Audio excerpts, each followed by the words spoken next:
नमस्कार, आप देख रहे हैं स्वतंत्र व्यू। मैं हूं आपके साथ शिवम त्यागी। आज हम ऐसी शख्सियत के साथ में हैं जो कि किसी भी परिचय के मोहताज नहीं है। वो एक अपने आप में ही परिचय के ब्रांड एम्बेसडर हैं, जो कि सारेगामापा के 5 बार के विनर और 21 रफ़ीक अवार्ड के सम्मानित हैं। और जो है हमारे उज्जैन से श्री महेश मोयल जी, जो कि हमारे साथ में आज मौजूद है। महेश मोयल जी, आपका बहुत बहुत स्वागत है। नमस्कार, थैंक यू सो मच। आपके जो सिंगिंग के शो की शुरुआत हुई थी वो किस प्रकार हुई थी? देखिए, सिंगिंग मुझे विरासत में मिला। मेरे जो मदर फादर थे वो बहुत अच्छे सिंगर थे, लेकिन सेलिब्रिटी सिंगर नहीं थे। वो गाते बहुत अच्छा थे। उनको सुन सुन के मैंने बचपन में 4-5 साल की उम्र में गाने की शुरुआत करी। फिर मुझे घर का एटमॉस्फेयर बहुत अच्छा मिला। धीरे धीरे फिर मेरे मदर और फादर रेडियो स्टेशन पे प्रोग्राम दिया करते थे, तो मुझे 12-13 साल की उम्र में रेडियो पे गाने का मौका मिल गया। उसके बाद जितनी भी कॉम्पिटिशन्स होती थी उसमें मेरे फादर मुझे ले जाते थे, और लकीली जो है वहाँ पे मैं हमेशा विनर रहा। फिर म्यूज़िक क्लासेस ज्वाइन करवाई, तो संगीत विद्यालय से मुझे संगीत की शिक्षा मिली। उसके बाद पंडित कृष्णकांत जी शुक्ल के से मैंने विधिवत संगीत की सीखने की शुरुआत करी। आज मैं जो कुछ भी हूँ उसका सबसे बड़ा श्रेय मैं आदरणीय पंडित कृष्णकांत जी शुक्ल मेरे गुरुजी को देना चाहूँगा। और फिर अपॉर्चुनिटी मुझे मिली। क्लोजअप अंताक्षरी प्रोग्राम उस समय नया नया शुरू हुआ था, तो उसमें मैंने ऑडिशन दिया, मैं सिलेक्ट हो गया। फिर सारेगामापा आया, सारेगामा में मैं सिलेक्ट हो गया। सारेगामापा में पार्टिसिपेट करने के बाद में फिर मैं सेलिब्रिटी के रूप में जाने लगा। सपोज अब बात करें अपने मध्य प्रदेश की, समूचे यहाँ पे विरोध करने वाले भी होते हैं और डिमोटिवेट करने वाले भी होते हैं। इस बीच में आपको कैसा रिजल्ट मिला? देखिए, क्या होता था कि ये बात आपने सही कही कि उस समय सिंगिंग को बहुत ज़्यादा महत्व नहीं दिया जाता था। काम करो, काम करो, काम करो।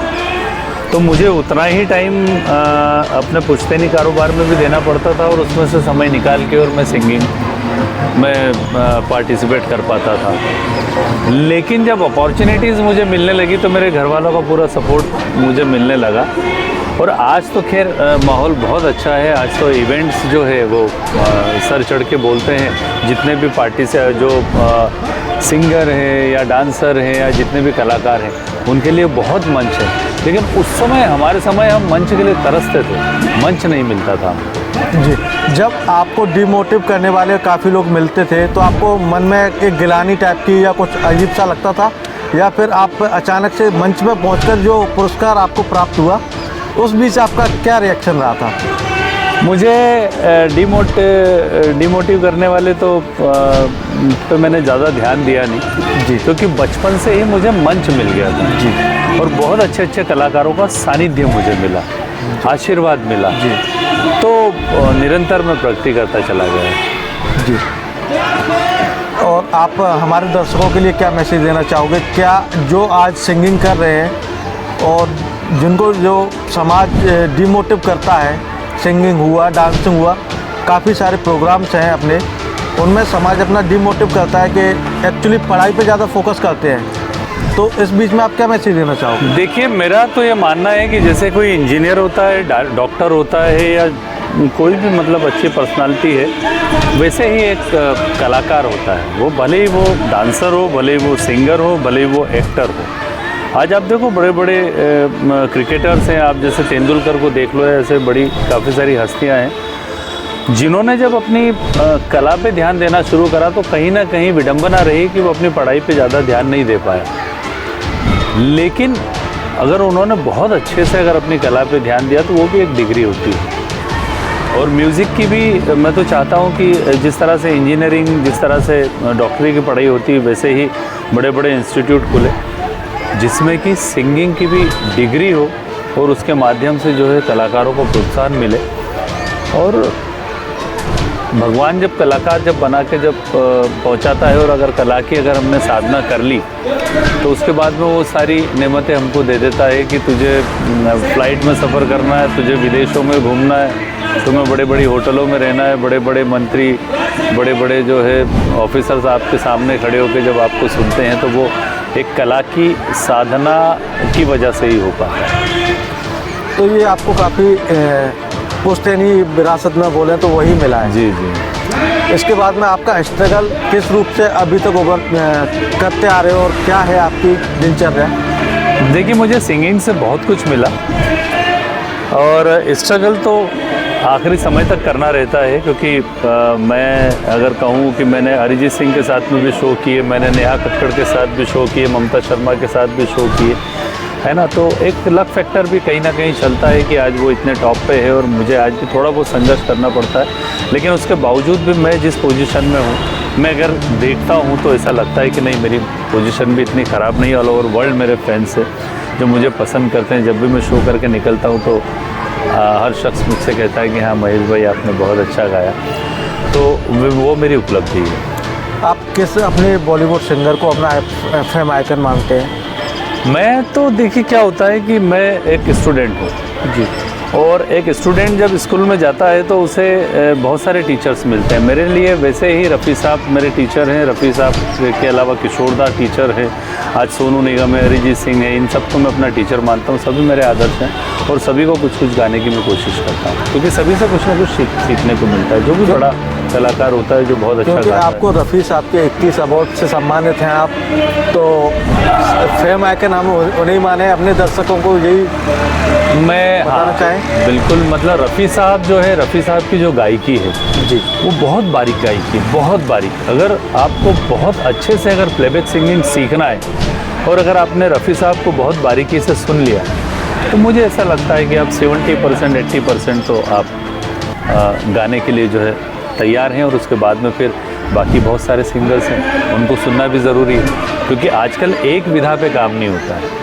आजकल बहुत सारी विधाएं हो गई हैं। तो जितनी करेंगे, तो एक समुद्र है, मैं तो खैर ऊपर ऊपर तैरता हूँ, लेकिन ये एक बहुत गहरा समुद्र है जिसमें जितना गहरा जाएंगे उतनी गहराई बढ़ती जाएगी जी। और कोई सिंगर जो कि आपको और भी अवार्ड मिले होंगे रफ़ी साहब के अलावा? रफ़ी साहब के अलावा मैंने मुकेश जी को भी गाया, किशोर दा को भी गाया। मैंने पर्सनली किशोर नाइट की है। लोग बोलते हैं यार आप तो किशोर दा को बहुत अच्छा गा लेते हो। जब मैं मुकेश नाइट करता हूँ तो बोलते हैं यार आप तो मुकेश जी को बहुत अच्छा गा रहे हो। नहीं, ऐसा भी होता है कि लोगों को बस एक ही सिंगर का गाना ज़्यादा गाया जाता है, और आपको मैंने काफ़ी बार सुना है कि आप सारे सिंगरों को लेके साथ में चलते हो। इसका राज क्या है? वो देखिए, ईश्वर का आशीर्वाद है। मुझे भी नहीं पता कि मैं कब वर्सेटाइल सिंगर बन गया।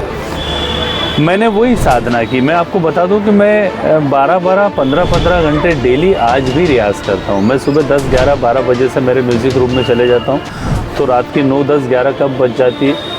ज़्यादातर खाना भी मैं जो है, लंच मेरा जो होता है, मेरा ऑफिस के अंदर ही करता हूँ, मेरे म्यूज़िक रूम में ही करता हूँ।